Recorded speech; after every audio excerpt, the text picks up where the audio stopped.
Okay, so it's time for another knockoff. So we are going to knock off this darling Easter sign. I love this thing. It's super cute. It's kind of rustic, got a farmhouse kind of thing going on.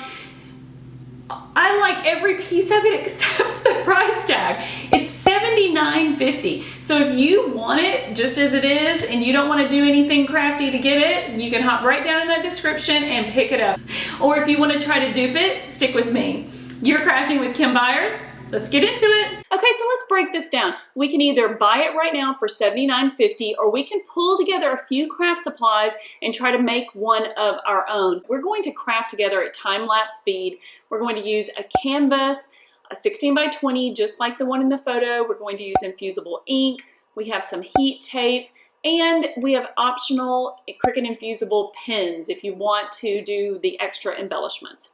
By the way, the canvas are an everyday price of $12.99 for a pack of 5, and that equates to $2.60 for the canvas itself. Okay, let's go. Okay, so here we are on my craft table, and what we're going to do is use infusible ink instead of iron-on because we want it to have that sublimation feel, and we also want it to feel weathered or farmhouse style. And you can use any Cricut machine for this project. It doesn't have to be a Maker, and it doesn't have to be an Explorer. It can be the Cricut Joy with a few modifications. So let's go ahead and move everything out of the way and put our first color on the mat.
That it's weeded out, let's check it over really well, make sure that we don't have any stray pieces, especially with a color like this. It's really easy to miss things, but I think we are ready to go. Okay, so now that we have everything weeded out, what we want to do is we want to take a lint roller and just make sure that our canvas, there's no lint. So while our EasyPress is warming up, let's go ahead and start laying things out to get an idea spatially.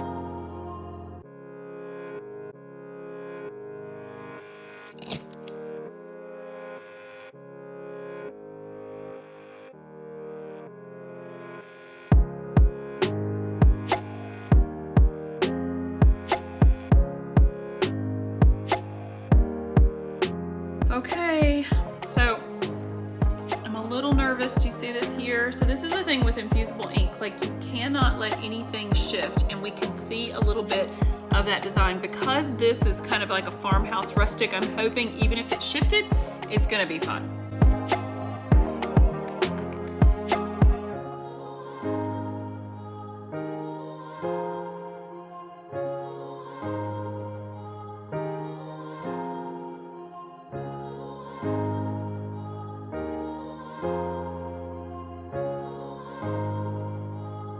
Okay, so let's see how we did. Okay, so here's our second try. Let's see, and this time we used a strong grip tape.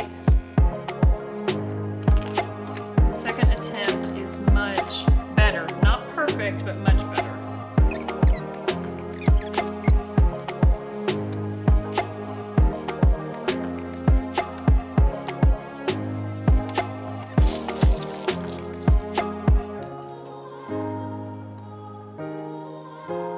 So let's go ahead and see.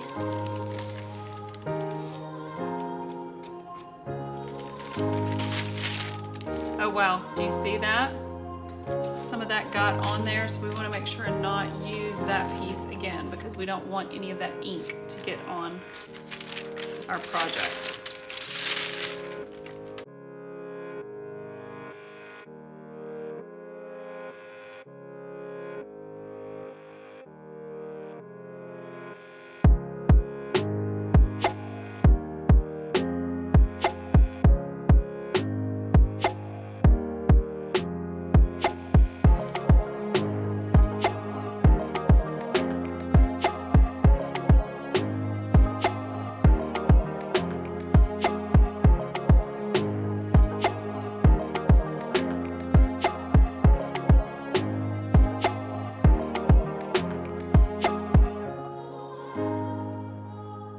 Okay, so we have got everything pressed and I think it looks really good. I like the way that it kind of looks weathered, and it's because Infusible Ink is not, this is not a sublimation approved product, and so the colors are muted and not that super vibrant, but it really works for this type of project. So now I have these Infusible ink pens. Now candidly, you could just use, I guess, Sharpies if you wanted to, because I'm not actually going to apply heat to these. We're just going to use them to embellish what we have here.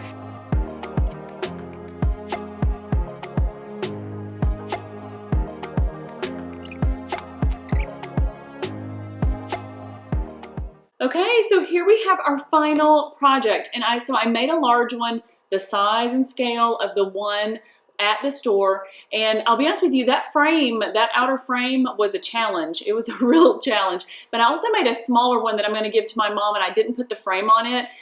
It was significantly easier, and actually I could have done a frame on the little one just because it would have all cut at one time. So just keep that in mind. You can do this, the scale, I have it all down in the description below, but if you want to make it smaller, that might actually be a little bit easier to pull off. Okay, so what did you think? I think that was pretty good, right? Like, I like it. I'm gonna hang that up in our house. And so if you want to make this for yourself, stick around for a minute and let me give you some tips and tricks on how to make it perfect the first time, or you can pop up above and check out my next dupe. Tip number one, all of the black elements in this design can fit on one 12 by 12 sheet of Infusible ink. So just make sure that you click on the 3 dots on each mat and move them to 1, because it's going to try to populate them onto 4 mats. This will save you a ton of material. Okay, so I know what you're thinking. This stuff keeps curling up. How are you ever going to be able to iron it down? It's this. This is heat tape, and it is amazing. And what we're going to do is we're going to start in the middle and work our way out because this design is so big. And so we're going to use heat tape to tape down specific elements. So I'm actually going to start with the greenery above the carrot. So I'm gonna start with the greenery, and then we'll do the carrots, and then we'll do our lettering and work down.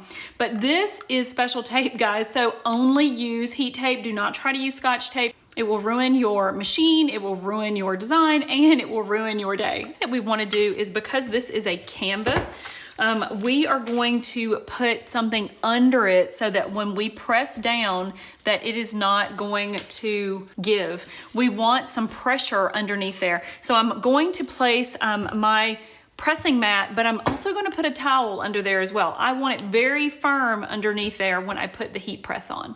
Okay, so real quick, I had to show you what I can't make. This oversized chocolate bunnies, just too much. And this Saved by a Hair sculpture, I love it. These are down in the description too. Next up, more projects with Cricut Infusible Ink, or you could check out my latest Easter project.